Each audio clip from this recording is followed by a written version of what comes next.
कल हम लोग जो है समुच्चय के बारे में पढ़े थे, समुच्चय की डिफिनीशन हम लोग जाने थे, और कोई भी समूह जो है वो समुच्चय कब होता है ये हम लोग पहचानना सीखे थे।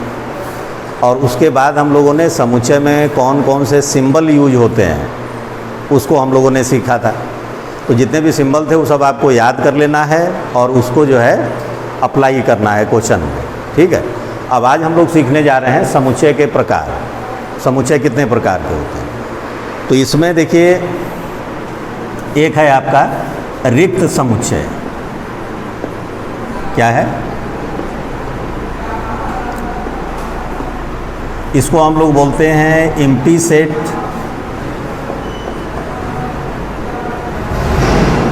इसको एम्प्टी सेट भी बोलते हैं, नल सेट भी बोलते हैं, वाइड सेट भी बोलते हैं इंग्लिश में, और हिंदी में बस एक नाम है, वो क्या है? रिक्त समुच्चय।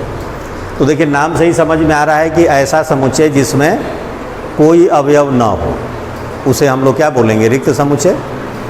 मतलब ऐसा समुच्चय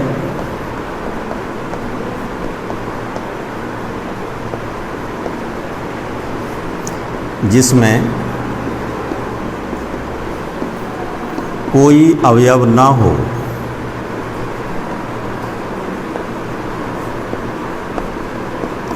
उसे हम लोग क्या कहते हैं? रिक्त समुच्चय कहते हैं।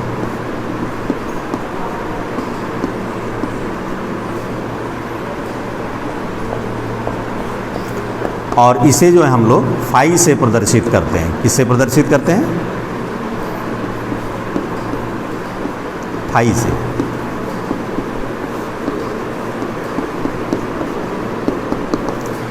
इसको हम लोग क्या पढ़ते हैं? फाई, ठीक है। तो अब आप कहेंगे रिक्त समुच्चय, तो एक कोई भी मतलब ऐसा आप जो है कथन कह दीजिए जो कि संभव ना हो। जैसे आपने कह दिया कि सींग वाले घोड़ों का समुच्चय। किसका? कोई घोड़ा आपने आज तक देखा है जिसका सींग हो, तो वो आपका क्या हो जाएगा? रिक्त समुच्चय। तो कोई भी ऐसी बात बोल दीजिए जो पॉसिबल ना हो। जैसे आपने कह दिया कि उन वास्तविक संख्याओं का समुच्चय जिसका वर्ग ऋणात्मक होता है। तो कोई भी वास्तविक संख्या आप लेंगे उसका वर्ग करेंगे तो कभी भी माइनस में आएगा, तो रिक्त समुच्चय हो गया। जैसे एग्जांपल देखिए, जैसे हमने क्वेश्चन दिया आपको a इक्वल टू एक्स ऐसा है कि एक्स स्क्वायर प्लस 4 बराबर 0 और x belongs to real number. मतलब एक्स स्क्वायर प्लस 4 का मान क्या है? 0 है, और x क्या है? वास्तविक संख्या है। अब आप जरा यहाँ से x का मान निकाल के देखो क्या आता है। x ऐसा है कि देखिए एक्स स्क्वायर बराबर हो जाएगा -4 और x बिलोंग्स टू हो जाएगा रियल नंबर। फिर x such that x equal to हो जाएगा प्लस माइनस अंडर रूट -4। अब ये जो अंडर रूट के अंदर -4 आ गया तो क्या ये वास्तविक संख्या है? ये तो काल्पनिक हो गया। तो आप लिखेंगे -4 does not belong to real number. अब भैया कोई भी ऐसी वास्तविक संख्या नहीं है जो इसको सेटिस्फाई कर रही है, इसलिए ये खाली समुच्चय हो गया, रिक्त हो गया। और इसी को हम लोग किससे दिखा देंगे? फाई से। क्लियर हुआ? फिर आता है आपका, ये तो रिक्त समुच्चय हो गया। दूसरा है आपका एकल समुच्चय।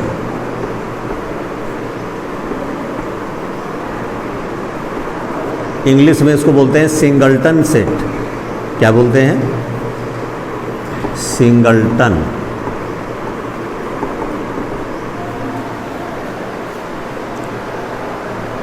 तो एकल समुच्चय क्या होता है? देखिए नाम से ही आपको समझ में आ जाएगा। ऐसा समुच्चय जिसमें खाली एक अवयव हो।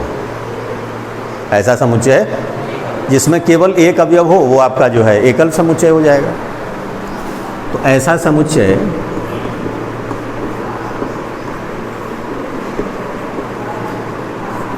जिसमें केवल एक अवयव हो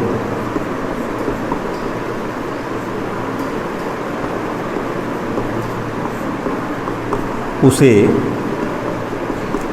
एकल समुच्चय कहते हैं।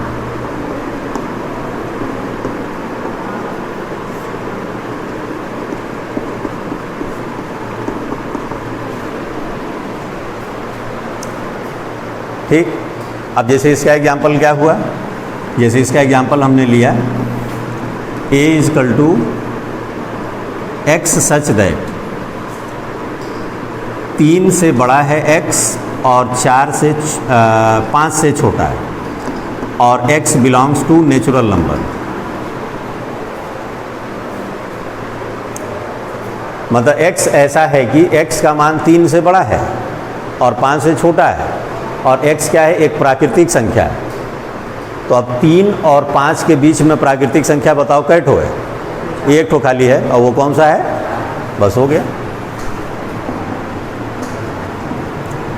मतलब ऐसा कोई भी समुच्चय जिसमें केवल एक अवयव हो उसको हम लोग क्या बोलते हैं, एकल समुच्चय। ठीक है। और समुच्चय में एक चीज़ ध्यान रखना है कि कोई भी अवयव जो होता है वो केवल एक बार लिखा जाता है। जैसे एग्जाम्पल के तौर पे आपसे बोला जाए कि शब्द इलाहाबाद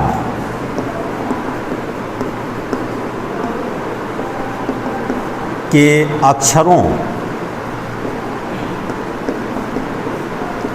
से बने समुच्चय को लिखिए।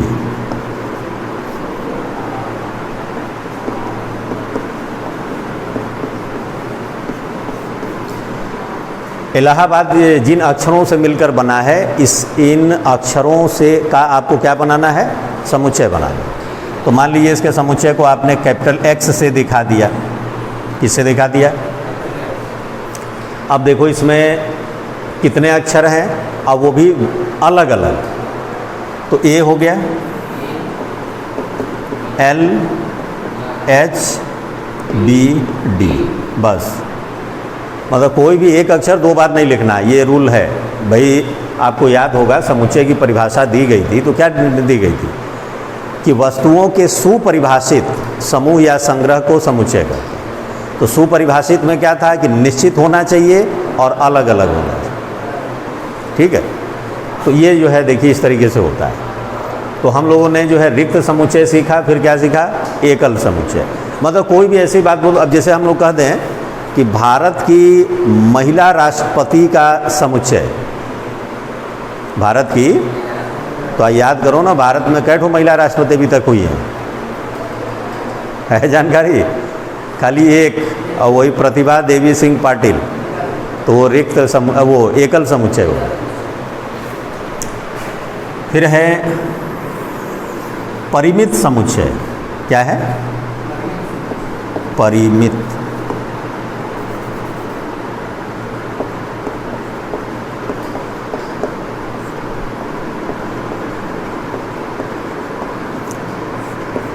इंग्लिश में इसको बोलते हैं फाइनाइट सेट। तो परिमित समुच्चय क्या? ऐसे समुच्चय जिसमें अवयवों की संख्या को गिना जा सके। मतलब गिन सकेंगे कितने अवयव हैं, 50 हैं कि 100 हैं कि 200 हैं, वो परिमित हो जाएगा। और ऐसे समुच्चय जिसमें अवयवों की संख्या गिनी ना जा सके, तो वो हो जाएगा आपका अपरिमित समुच्चय। तो ऐसे समुच्चय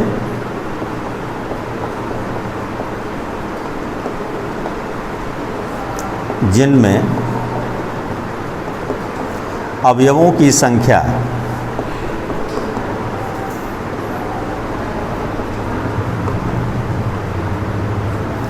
गिनी जा सके,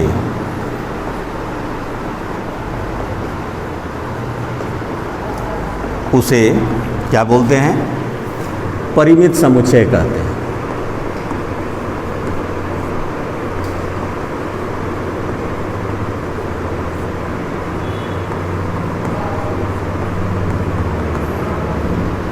जैसे यहाँ जितने भी हम लोग एग्जाम्पल लिए थे, जैसे इसमें पूछा गया कि भाई कितने अवयव हैं, 0। इसमें कितने अवयव हैं, 1। इसमें कितने अवयव हैं, गिना जा सका। तो ये सब क्या है? परिमित समुच्चय। ठीक है। और अपरिमित समुच्चय क्या होगा?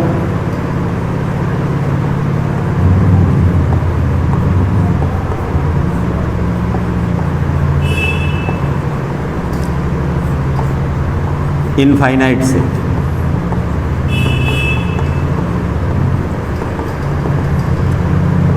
ऐसे समुच्चय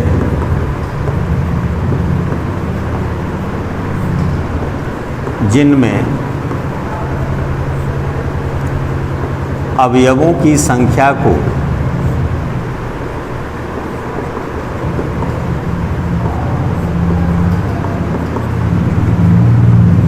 न गिना जा सके,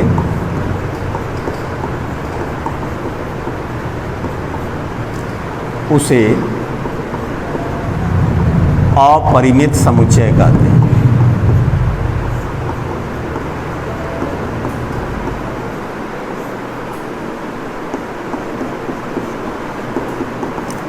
जैसे हमने कल आपको जितने भी समुच्चय बताए थे, प्राकृतिक संख्याओं का समुच्चय, कहीं कोई अंत था? 1 2 3 4 5 6 लिखते जाइए इनफाइनाइट तक ना। उसी तरह से जो रेशनल नंबर वाला था, इरेशनल, मतलब कल जितने भी आपको समुच्चय बताए गए थे बड़े बड़े, उसमें कहीं भी संख्याओं का अंत नहीं था, मतलब आप गिन नहीं सकते थे, इसलिए वो सब के सब क्या थे? अपरिमित समुच्चय। फिर आता है समान समुच्चय।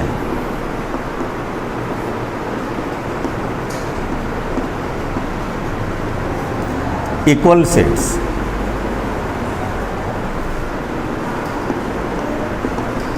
अब समान समुच्चय क्या होते हैं?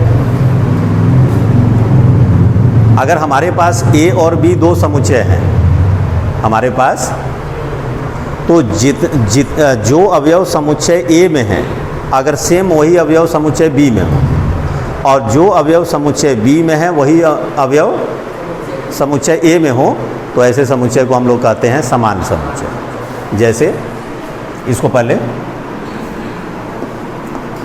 यदि समुच्चय A व B में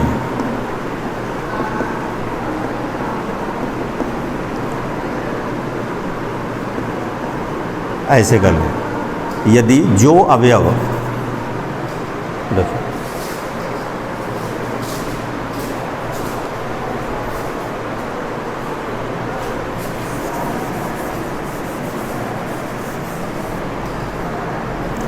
यदि जो अवयव समुच्चय A में है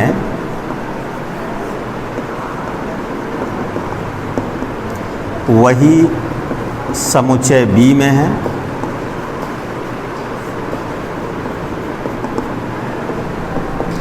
तथा जो अवयव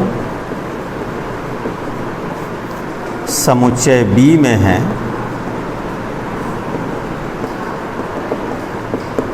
वही समुच्चय A में है,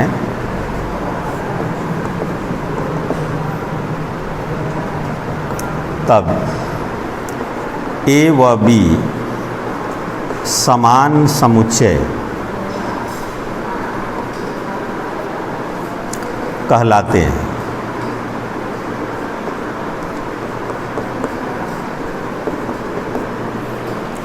मतलब जो अवयव समुच्चय A में है वही B में है, और जो B में है वही तो समान समुच्चय कहलाता है। जैसे यदि A बराबर है, मान लीजिए आपका 1 2 3 और B इक्वल टू है 2 1 3, तो जो अवयव A में है वही B में है, और जो B में है वही, तो अतः जो है A बराबर B होगी। ठीक। तो इसी तरह से उप समुच्चय,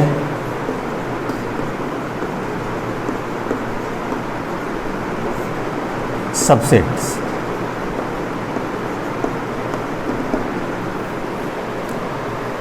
उप समुच्चय क्या होता है?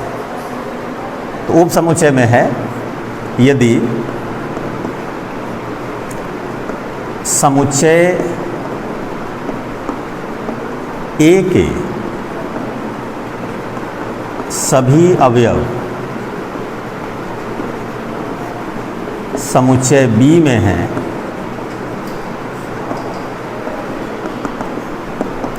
तब A, B का उप समुच्चय कहलाता है।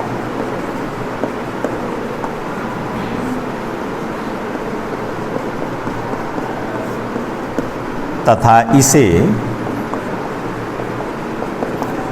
ए सबसेट बी से प्रदर्शित करते हैं।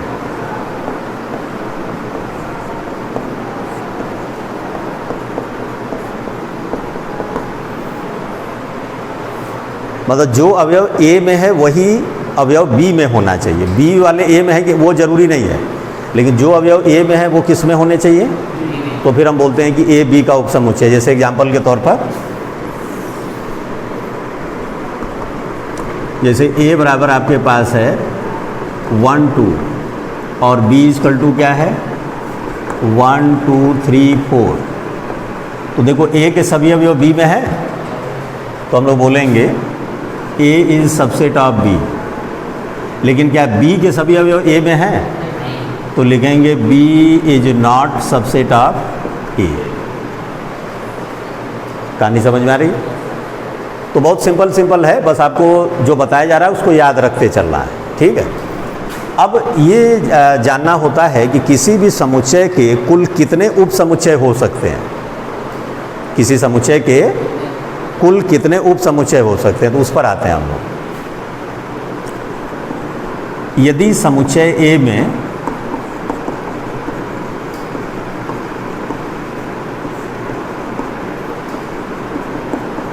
अवयवों की संख्या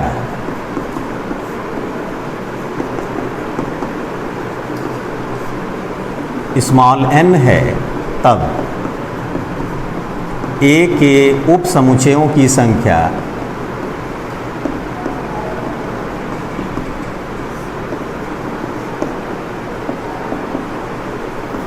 कितनी हो जाएगी। तो इसका देखिए फार्मूला होता है 2 पावर n। ठीक, जैसे देखिए A बराबर अगर हमारे पास है 1 2, तो इसमें कितने अवयव हैं, A में अवयवों की संख्या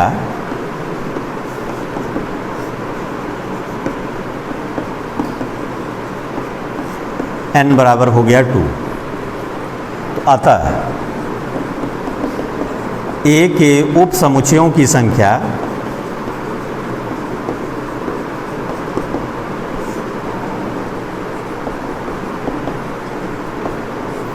बराबर 2 पावर 2 बराबर 4 ना।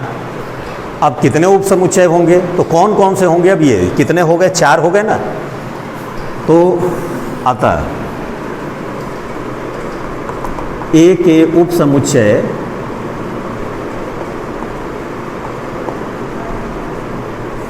निम्न होंगे। कौन कौन से, ध्यान से देखिए। पहला तो खाली डिब्बा, भाई ये इसमें है कि नहीं, ये डब्बा है ना, तो पहला तो यही हो गया फाई रिक्त समुच्चय। फिर 1 ये इसमें है ना, फिर देखिए 2 और फिर 1 2, 1 2 3 4, 4 हो गए। ये आता है एग्जाम में सब कि भाई इस समुच्चय को उप समुच्चयों को लिखिए ऐसे। और फिर आता है घात समुच्चय।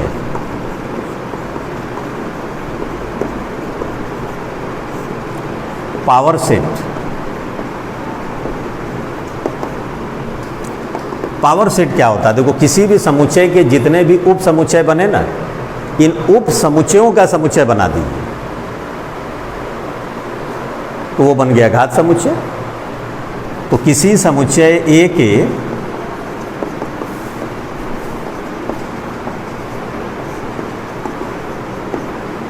उप समुच्चयों के समुच्चय को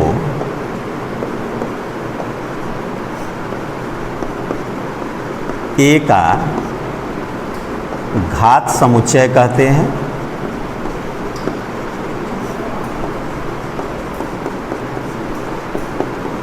तथा इसे PA से प्रदर्शित करते हैं।